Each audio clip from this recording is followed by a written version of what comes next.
এখন সম্প্রচারিত হবে রেডিও তেহরান থেকে আজকের সর্বশেষ বিশ্ব সংবাদ। সংবাদ শিরোনাম।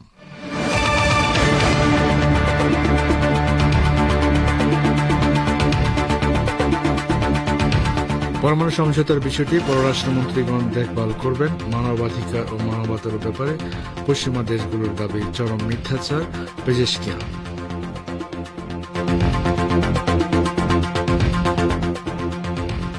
মুসলিম দেশগুলোর উচিত ইসরায়েলি রাষ্ট্রদূতদের বহিষ্কার করা, ইরানের প্রতিরক্ষামন্ত্রী। ইরানের বিরুদ্ধে মার্কিন অভিযোগ হাস্যকর, কানেহানি।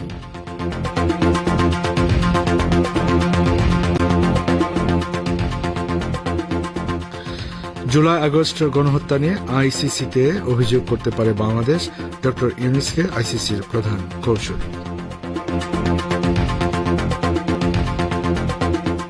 এবং বিজেপি জিতলে পাক অধিকৃত কাশ্মীর ভারতের অংশ হবে, যোগী আদিত্যনাথ।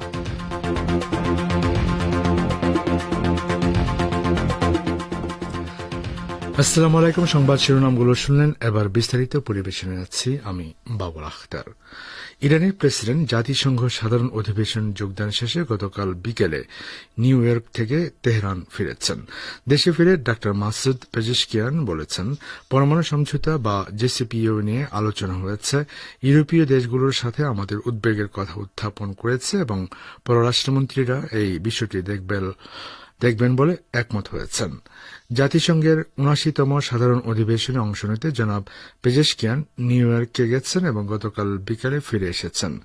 সাংবাদিকদের তিনি আরও বলেন, আমরা পরমাণু সমঝোতা ছিঁড়ে ফেলেনি এখনো। তৎকালীন ডোনাল্ড ট্রাম্পে এ কাজ করেছেন এবং ইউরোপীয়রা তা মেনে নিয়েছে। ৮ মে ২০১৮ তারিখে মার্কিন প্রেসিডেন্ট ডোনাল্ড ট্রাম্প একতরফাভাবে এই আন্তর্জাতিক চুক্তি থেকে অবৈধভাবে তার দেশকে প্রত্যাহার করে নেয় এবং ইরানের উপর অবৈধ নিষেধাজ্ঞাগুলো পুনরায় আরোপ করে। Joint comprehensive plan of action JCPOA হল বহু বছরের নিবিড় আলোচনা পর্যালোচনা শেষে ১৪ জুলাই ২০১৫ তারিখে ইরান এবং রাশিয়া, চীন, আমেরিকা, ইংল্যান্ড এবং ফ্রান্সের মধ্যে ওই সমঝোতা হয়েছিল। জাতিসংঘের নিরাপত্তা পরিষদে ২২৩১ নম্বর রেজুলেশন অনুমোদনের মাধ্যমে এই সমঝোতা গৃহীত হয়েছিল। প্রেসিডেন্ট পেজেশকিয়ান আরও বলেছেন, লেবাননে ইসরায়েলের মাধ্যমে ওয়াকি টকি ও পেজার বিস্ফোরণে নারী, শিশু ও বৃদ্ধদের মৃত্যু প্রমাণ করেছে। মানবাধিকার ও মানবতার ব্যাপারে পশ্চিমা দেশগুলোর দাবি চরম মিথ্যাচার ছাড়া আর কিছুই নয়। জাতিসংঘ সাধারণ পরিষদের অধিবেশনে যোগ দিতে নিউ ইয়র্ক সফররত প্রেসিডেন্ট পেজেশকিয়ান আল জাজিরা আরবি চ্যানেলকে দেয়া এক সাক্ষাৎকারে এ মন্তব্য করেন। তিনি বলেন, গাজা উপত্যকায় প্রায় ১ বছর ধরে ভয়াবহ আগ্রাসন চালিয়েও ইসরায়েল তার ঘোষিত কোনো লক্ষ্য অর্জন করতে না পেরে এখন গোটা পশ্চিম এশিয়ায় যুদ্ধ ছড়িয়ে দেওয়ার চেষ্টা করছে।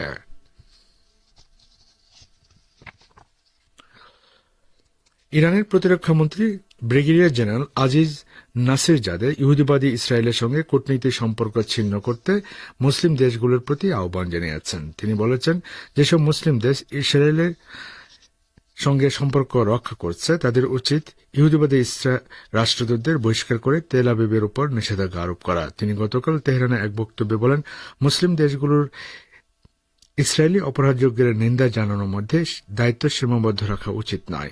তাদের উচিত গাজায় গণহত্যা বন্ধ করতে বাধ্য করার জন্য ইসরায়েলের উপর চাপ সৃষ্টি করা এবং তেল আবিবের সঙ্গে রাজনৈতিক সম্পর্ক ছিন্ন করে এটি ধ্বংস ত্বরান্বিত করা। তিনি গাজা উপত্যকা ও লেবাননে পাশবিকতা বন্ধ করতে ইহুদিবাদী ইসরায়েলের বিরুদ্ধে সামরিক শক্তি প্রয়োগ করার জন্য মুসলিম দেশগুলোর পাশাপাশি বিশ্বের স্বাধীনচেতা দেশগুলোর প্রতি আহ্বান জানান।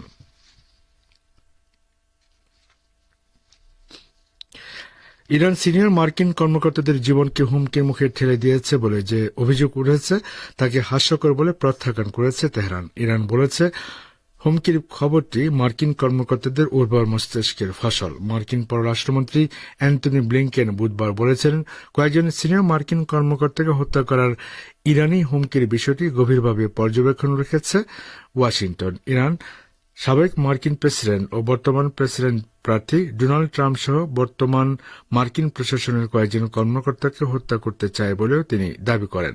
ইরানের পররাষ্ট্র মন্ত্রণালয়ের মুখপাত্র নাসির কানানি ব্লিংকেনের এই বক্তব্যকে সম্পূর্ণ ভিত্তিহীন ও কিম্বুত কিমাকার বলে মন্তব্য করেন। তিনি বলেন, এটি স্পষ্ট যে আমেরিকার আসন্ন প্রেসিডেন্ট নির্বাচনকে সামনে রেখে দেশটির পরিবেশ উত্তপ্ত করার লক্ষ্যে এ ধরনের প্রচারণা চালানো হচ্ছে। সুনির্দিষ্ট রাজনৈতিক উদ্দেশ্য বাস্তবায়ন করার জন্য এ দাবি করা হচ্ছে বলে তিনি উল্লেখ করেন।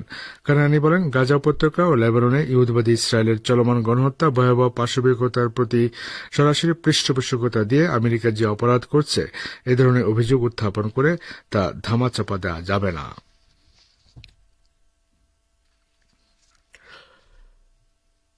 পশ্চিম এশিয়ায় চলমান সংঘাতের ব্যাপারে জাতিসংঘ সাধারণ অধিবেশনে বিশ্ব নেতারা যখন উদ্বেগ প্রকাশ করছেন সে সময় বিশ্বজুড়ে ইহুদিবাদী বিরোধী বিক্ষোভও অব্যাহত রয়েছে। পার্স টুডে আরও জানিয়েছে, লেবাননে ইহুদিবাদী ইসরায়েলের সাম্প্রতিক অপরাধের প্রতিবাদে ধর্ম বর্ণ নির্বিশেষে ব্রিটেনের বিভিন্ন শ্রেণী ও স্তরের শান্তিকামী জনগণ এবং সংগঠন বিক্ষোভ করেছে। বিক্ষোভে অংশগ্রহণকারী জনতা ফিলিস্তিনি জনগণের সমর্থন এবং ইসরায়েলি অপরাধের নিন্দা জানিয়ে স্লোগান দেয়। তারা ফিলিস্তিনের স্বাধীনতার দাবিতেও স্লোগান দেয়। প্রায় 12 মাস আগে থেকে ব্রিটিশ জনগণ সে দেশের বিভিন্ন শহরে নিয়মিত বিক্ষোভ করে আসছে। তারা অবিলম্বে গাজায় যুদ্ধবিরতি প্রতিষ্ঠা করা এবং ইহুদিবাদী ইসরায়েলকে লন্ডনের সামরিক, আর্থিক ও রাজনৈতিক সমর্থন বন্ধ করারও দাবি জানিয়ে আসছে। গাজা ও লেবাননে ইসরায়েলি আগ্রাসনের প্রতিবাদে বিক্ষোভ করেছে সুইজারল্যান্ডের জেনেভা ইউনিভার্সিটির ছাত্র আন্দোলনকারীরাও। ছাত্ররা ফিলিস্তিন এবং লেবাননের সমর্থনে স্লোগান দেয়। জেনেভা ইউনিভার্সিটিতে এটা প্রথম বিক্ষোভ নয়। ফিলিস্তিনিদের সমর্থনে এর আগেও বহুবার বিক্ষোভ ও সমাবেশ করেছে ছাত্ররা। আগামীকাল সুইজারল্যান্ডের ইউনিভার্সিটি অব লুজানেও একই ধরনের বিক্ষোভ অনুষ্ঠিত হবে। শ্রোতা বন্ধুরা, আপনার বিশ্ব সংবাদ শুনছেন রেডিও তেহরান থেকে, আর প্রচারিত হচ্ছে বাংলাদেশ ভারতে একযোগে 25 মিটার ব্যান্ডে। আন্তর্জাতিক অপরাধ আদালতের প্রধান কৌঁসুলি করিম এ খান বলেছেন, জুলাই আগস্ট গণহত্যা নিয়ে আইসিসিতে অভিযোগ করতে পারে বাংলাদেশ। নিউ ইয়র্কে জাতিসংঘের সাধারণ পরিষদের অধিবেশনের অবকাশে গতকাল জাতিসংঘ সদর দপ্তরে বাংলাদেশের প্রধান উপদেষ্টা ড মোহাম্মদ ইউনূসের সঙ্গে বৈঠককালে তিনি এ মন্তব্য করেন। করিম খানের কাছে জুলাই আগস্ট বিপ্লবের সময় গণহত্যার জন্য দায়ীদের বিরুদ্ধে আইসিসিতে মানবতা বিরোধী অপরাধের মামলা দায়ের করার প্রক্রিয়া সম্পর্কে জানতে চান অধ্যাপক ইউনূস। এই বিপ্লবে কমপক্ষে 700 জন শহীদ হয়েছেন এবং 20,000-এর বেশি মানুষ আহত হয়েছেন। করিম এ খান বলেন, বাংলাদেশ অবশ্যই হেগ ভিত্তিক আদালতে অভিযোগ দায়ের করতে পারে। তিনি বলেন, আইসিসিতে মানবতা বিরোধী অপরাধের মামলার জন্য যথাযথ নিয়মাবলী অনুসরণ করতে হয়। সাক্ষাৎকালে করিম এ খান অধ্যাপক ইউনূসকে 2019 সালে রোহিঙ্গা নির্যাতন তদন্তের সর্বশেষ অগ্রগতি সম্পর্কে জানান। এ সময় তিনি বলেন, তিনি এই বছরের শেষ নাগাদ বাংলাদেশ সফর করবেন। জম্মু কাশ্মীর বিধানসভা নির্বাচনে বিজেপি জিতলে পাক অধিকৃত কাশ্মীর ভারতের অংশ হবে বলে মন্তব্য করেছেন উত্তরপ্রদেশের মুখ্যমন্ত্রী যোগী আদিত্যনাথ। গতকাল কাশ্মীরের পুরা নির্বাচনী কেন্দ্রে তিনি দাবি করেছেন, পাকিস্তান অধিকৃত কাশ্মীর ভারতের অবিচ্ছেদ্য অংশ। চিরকাল আন্তর্জাতিক মঞ্চে এমনটাই বলে এসেছে ভারত। মুখে বলে কাজ হয়নি, এবার কাজ করিয়ে দেখাবে ভারত। এর আগে অসমের মুখ্যমন্ত্রী হিমন্ত বিশ্ব শর্মা দাবি করেছিলেন, বিজেপি 400 আসনে জিতলে পাক অধিকৃত কাশ্মীর ভারতের অন্তর্ভুক্ত হবে। এবার কাশ্মীরে বিধানসভা ভোটের প্রচারে গিয়ে সেই স্পর্শকাতর বিষয়টিকেই হাতিয়ার করলেন যোগী। শ্রোতা বন্ধুরা, যাচ্ছে একটি সংক্ষিপ্ত বিরতিতে।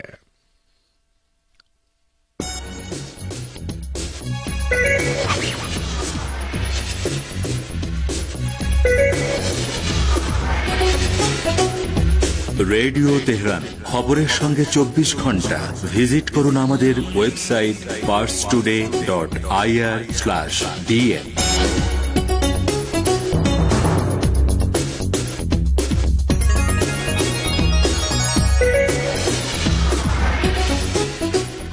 আবারও ফিরছি বিশ্ব সংবাদে। তেহরানে জুমা নামাজের খতিব বলেছেন, গাজা সহ ফিলিস্তিনের অন্যান্য অঞ্চলে ইহুদিবাদী ইসরায়েলের অপরাধ তদন্তের জন্য একটি বাস্তব এবং কার্যকর মানবাধিকার সংস্থা গঠন করা জরুরি।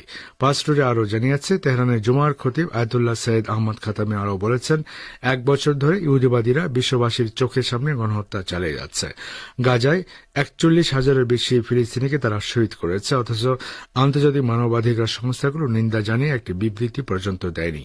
তাই বিশ্ব মানবতার উচিত একটি সত্যিকারের মানবাধিকার সংস্থা নিয়ে চিন্তা করা। তারা বিভিন্ন সরকারি সংগঠন, জনগণের সংগঠন নয় বলেও মন্তব্য করেন বিশিষ্ট এ আলেম। খতিব আরও বলেন, গাজা ও লেবাননে ইহুদিবাদীদের অপরাধের সাথে অনেকে জড়িত। আমেরিকা, ফ্রান্স, ইংল্যান্ড এবং এমন কিছু প্রতিবেশী দেশ যারা এখনও এ দখলদার গোষ্ঠীর সাথে তাদের সম্পর্ক ছিন্ন করেনি, তারাও ইসরায়েলি অপরাধযোগের জন্য দায়ী। জনাব খাতামি আরও বলেন, ইসলামী প্রজাতন্ত্রের অভিমত হল বিশ্বের সকল ফিলিস্তিনি এক বাক্যে বলছে ইসরায়েলকে তারা অবৈধ বলে প্রত্যাখ্যান করছে।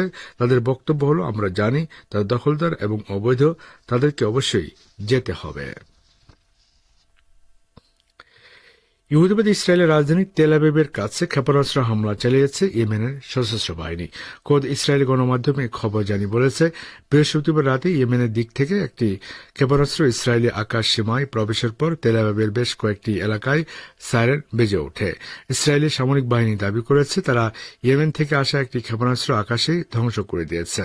তারা টেলিগ্রামে দেওয়া বার্তায় বলেছে, এরও আকাশ প্রতিরক্ষা ব্যবস্থা দিয়ে এটি বিধ্বস্ত করা হয়। এ সময় সাইরেন ও বিস্ফোরণের শব্দের পাশাপাশি ক্ষেপণাস্ত্রটির ধ্বংসাবশেষ মাটিতে পড়ার শব্দ শোনা যায়।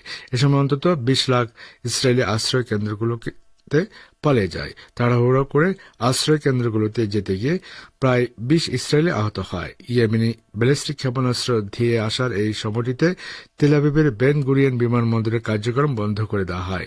ইসরায়েলি গণমাধ্যমে একটি ক্ষেপণাস্ত্র বিধ্বস্ত করার দাবি করলেও ইয়েমেনের হুতি আনসারুল্লাহ সূত্র দাবি করছে, তারা তেল আবিবকে লক্ষ্য করে একাধিক ক্ষেপণাস্ত্র নিক্ষেপ করেছে এবং এগুলো লক্ষ্যবস্তুতে আঘাত হেনেছে কিনা সে সম্পর্কে ইহুদিবাদী গণমাধ্যম সঠিক তথ্য প্রকাশ করছে না। ইহুদিবাদী ইসরায়েলি বাহিনী লেবাননে স্থল আগ্রাসন চালালে ইয়েমেনের হুতি আনসারুল্লাহ আন্দোলন লেবাননের হিজবুল্লাহর পাশে দাঁড়াতে কুণ্ঠিত হবে না বলে ঘোষণা করেছে এই আন্দোলন। বৃহস্পতিবার রাতে টেলিভিশনে জাতির উদ্দেশ্যে দেয়া এক ভাষণে আনসারুল্লাহ নেতা আব্দুল মালিক আল হুতি এ ঘোষণা দিয়েছেন। তিনি লেবাননে সাম্প্রতিক ইসরায়েলি বিমান হামলার তীব্র নিন্দা জানিয়ে বলেন, হিজবুল্লাহ যাতে গাজাবাসী ফিলিস্তিনিদের সমর্থন দিতে না পারে সে লক্ষ্যে এসব হামলা চালানো হয়েছে। তিনি বলেন, বর্তমানে লেবাননে যে হামলা চালানো হয়েছে তার পরিকল্পনা বহু বছর করে আসছিল ইসরায়েল। তবে হিজবুল্লাহ বর্তমানে অতীতের যে কোনো সময়ের চেয়ে শক্তিশালী বলে হুতি মন্তব্য করেন। আনসারুল্লাহ নেতা বলেন, মানবতার শত্রু ইসরায়েল গাজা ধ্বংস করার একই পদ্ধতি লেবাননে অনুসরণ করছে। তারা লেবাননে আবাসিক ঘরবাড়িতে হামলা চালিয়ে বেসামরিক নাগরিকদের হত্যা করছে, কিন্তু তা সত্ত্বেও গাজার প্রতি হিজবুল্লাহর সমর্থন দিন দিন শক্তিশালী ও অধিকতর কার্যকর হয়ে উঠেছে। শ্রোতা বন্ধুরা, আর এর সঙ্গে শেষ করছি রেডিও তেহরান থেকে বিশ্ব সংবাদ। সঙ্গে থাকার জন্য অনেক অনেক ধন্যবাদ।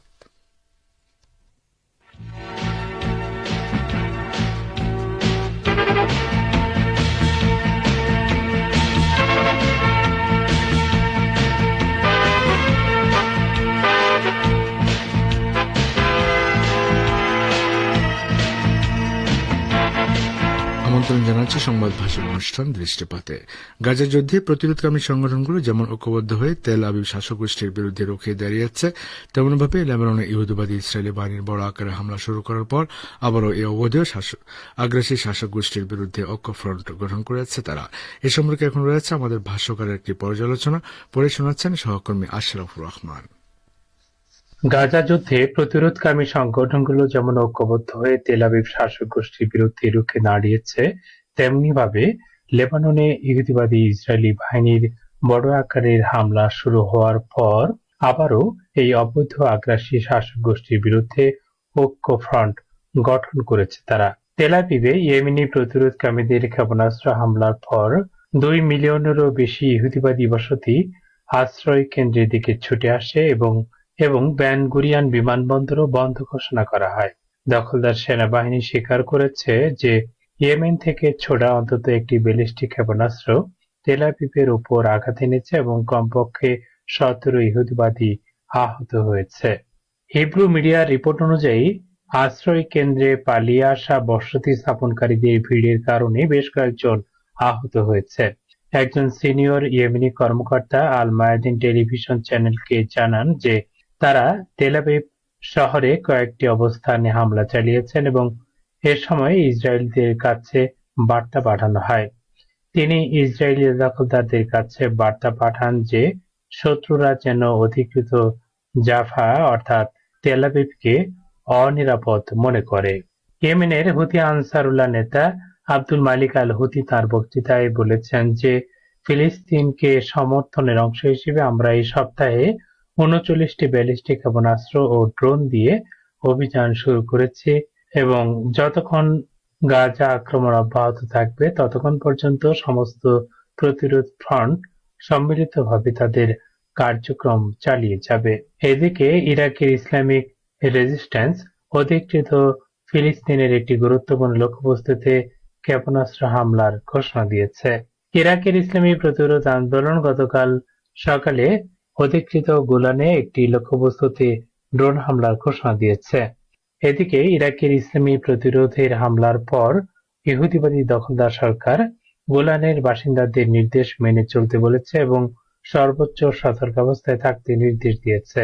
এদিকে প্রতিরোধকামী সংগঠনগুলো একটি চুক্তিতে পৌঁছেছে, যার মধ্যে সবচেয়ে গুরুত্বপূর্ণ বিষয়টি হলো ইহুদিবাদী ইসরায়েলের সম্ভাব্য স্থল অভিযানের বিরুদ্ধে সরাসরি লেবাননের হিজবুল্লাহর সঙ্গে কাঁধে কাঁধ মিলিয়ে যুদ্ধে প্রবেশ করা।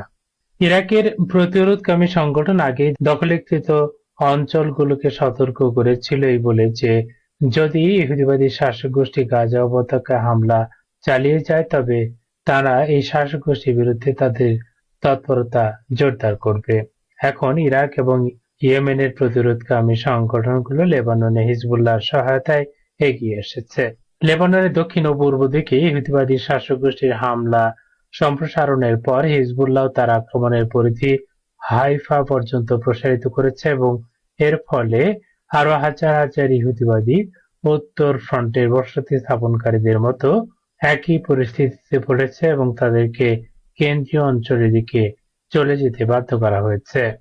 এদিকে হিব্রুভাষী সূত্রগুলো জানিয়েছে যে দক্ষিণ লেবানন থেকে উত্তর অধিকৃত ফিলিস্তিনের ইহুদি বসতি এবং ঘাঁটির দিকে কয়েক ডজন রকেট ছোড়া হয়েছে, যার মধ্যে রয়েছে নর্থ আর্মি হেডকোয়ার্টার্স, আল জালিল আর্মি রিজার্ভ ঘাঁটি এবং উমাইয়াদে অবস্থিত লজিস্টিক ডিপো। এসব লক্ষ্যবস্তুতে হিজবুল্লাহর হামলার ফলে ইহুদিবাদীদের মাঝে ভয় এবং আতঙ্ক ছড়িয়ে পড়েছে। এর ফলে অধিকৃত হাইফায় শিক্ষা কার্যক্রম বন্ধ রাখা হয়েছে এবং বাসিন্দাদের আশ্রয় কেন্দ্রে যেতে নির্দেশ দেওয়া হয়েছে। এতক্ষণ যারা আমাদের সংবাদটি শুনলেন সবাইকে অসংখ্য ধন্যবাদ। আমাদের নিয়মিত ভিউয়ার যারা আছেন তাদের 82% ভিউয়ার্স এখনও আমাদের চ্যানেলটি সাবস্ক্রাইব করেননি।